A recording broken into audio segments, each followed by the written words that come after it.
Right, let's do Ricky Fowler swing analysis, and I'm going to show you the key things that he's doing, which pretty much all the other tour players are doing as well.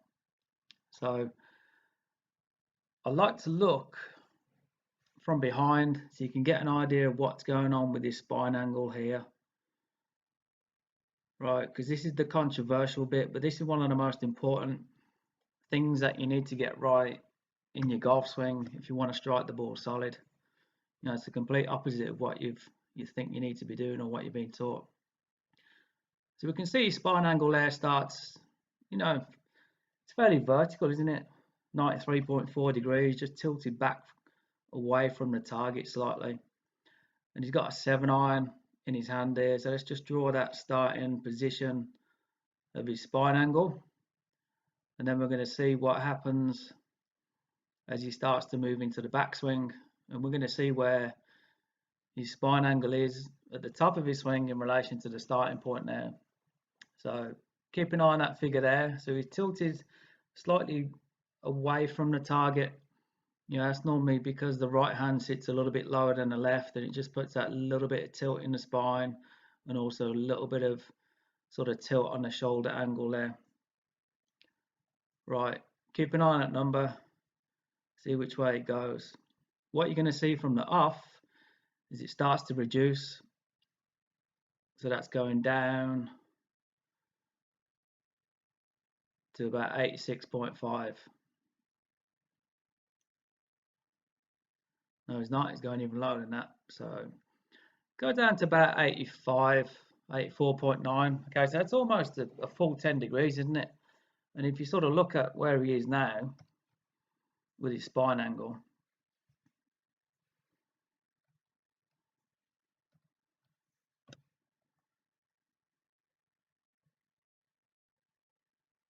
it's certainly not where it started, is it? There's his starting position.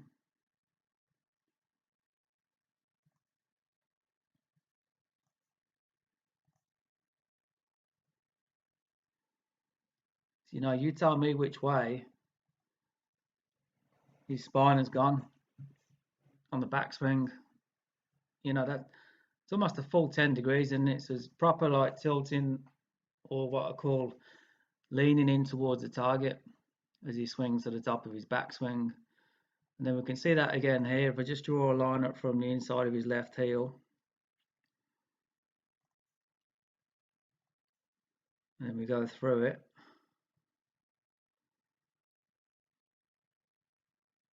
So you can see here, this is his spine here. It's moving away from that red line, getting closer to the yellow.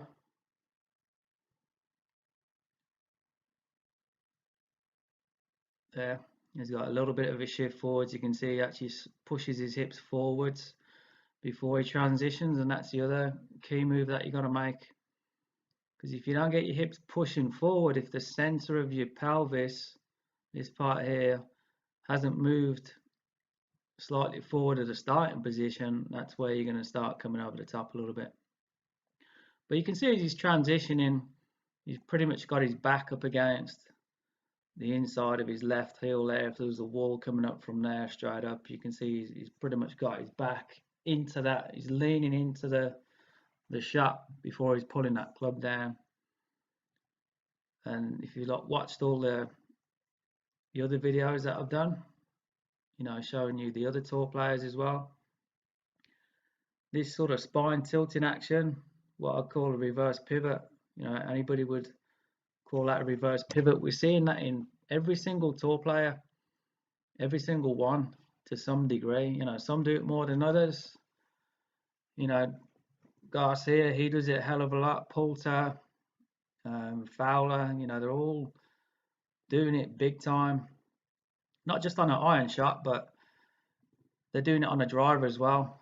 So, you know, there's definitely that tilting of the spine towards the target. And the other thing that's going to help with that, really, and this is the difference between the amateur golfers and the professionals, is the angle the shoulders turn at. So you can see how the shoulders or the left shoulders turning down towards the ground there on the way back. You know, that's the key thing that's going to help you with the proper spine tilt, like I've just shown you there, the reverse pivot.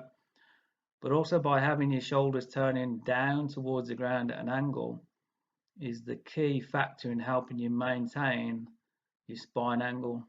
So this angle here, or this line here, you're trying to maintain that as you rotate back and through. It kind of makes sense really, because if you're hitting a stationary ball down here on the floor, you know, you'd want to sort of maintain this spine angle here as you rotate your hips and shoulders back and through, and able to hit that ball consistently over and over again. It makes total sense, doesn't it? Because if the spine angle was raising up, you know, if it was becoming more vertical on the way back, that the shoulders then would turn more level to the ground.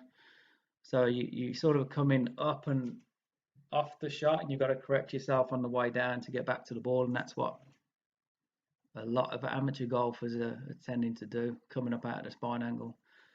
If you check out my steps videos, I did the steps 1 to 5 videos, and I talk through this. I talk about how to train by getting your shoulders to turn, getting your left shoulder to turn down. You know, I've got the drill with the club on the shoulders there. That's going to help you out.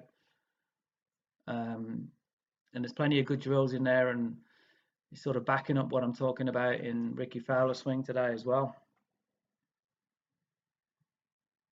So your shoulders are turning pretty much 90 degrees to your spine angle. So that just looks like a cross there. So if the spine angle was to become more vertical, you know, obviously the shoulders would become more horizontal, more level with the ground as well, and you're moving up away from the ground, away from the ball. So you're going to compensate on the way down and to try and get back to it. So you've really got to practice turning your shoulders down to the ground, get a club on your shoulders and work on that drill. You know, really point your left shoulder down to the floor. If you look at Arnold Palmer, superb ball striker, you can really see when he swings back, that left shoulder just goes drop straight down towards the ground. The left side moves down towards the ground. That is the key, and that's going to help you maintain this spine angle and just keep the club swinging on a consistent circle around your body. That's what we want. That's all we're trying to do. You know, think of the golf swing as a machine. If Ricky was a machine here, and you know that's what it looks like in this 3D system, you'd want this fixed axis here of rotation. You'd want it fixed, wouldn't you? So then your shoulders could rotate and your arms could swing around that point and then deliver the club back to the golf ball down there. It kind of makes a bit more sense that way. Okay, face on. Let's see what the hips or what the pelvis is doing. So we've got the center of his pelvis here. It's set at 0. And let's go through it. So he's moving off probably about 0.4 of an inch. So the center of his pelvis here just moved off the ball a little bit away from the target. 0.4 of an inch. It's not a lot, is it?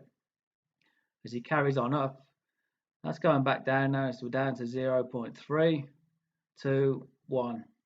Before he transitions, he's 0.3 of an inch in front already before he starts bringing that club down. So the pelvis, the center of his pelvis, or think of it as your belt buckle, you know, if that's the center of your pelvis, it's already shifted towards the target. You know, it's already moving this way before he's completed the backswing position. And again, that's one of the key things that you're seeing in every single tour player. Okay, so you can see there, he's almost getting up to an inch further forward before he's pulling that club down. So he pulls the handle down, okay, and which maintains the lag. If you don't pull on the handle, if you sort of push on it, or if you have too much weight back, that will cause you to release it too soon. He's pulling on the handle. That's going to maintain that angle for him. He's pushing his hips forwards, and his left side, left knee, left hip, left shoulder is going to start to straighten up. So all of that left side there is just going to extend up. He's pushing up through the ground from his left foot there. extending his body up, and then that actually causes, believe it or not, the club to release down at the ball. So as the left side extends up, the club releases downward, and then we can see the spine. If you remember, top of his swing, he got to about 84, didn't he? Yeah, reverse pivot 84, leading into the target, back against the target, and coming down, impact. You can see the spine, it backs up. Okay, so now it's backing right up, 110 degrees, and that's the slingshot action I talk about. Kind of makes sense. For every action, there's an equal and opposite reaction. So you want to get on side with Sir Isaac Newton's laws of forces and motion, physics, to catapult your arms and the golf club through the golf ball. So you're not in control of it. You don't want to be in control of it. Think of it like the hammer thrower in field athletics, pulling the hammer around his body. The rotational force, the centripetal force, the centrifugal force. That's what's powering the club and squaring it. So at no point are you trying to manipulate or control that club through the golf ball. If you do everything right, get the physics working on side, you're going to create an effortless, powerful golf swing. Thanks for watching. Catch you in the next video.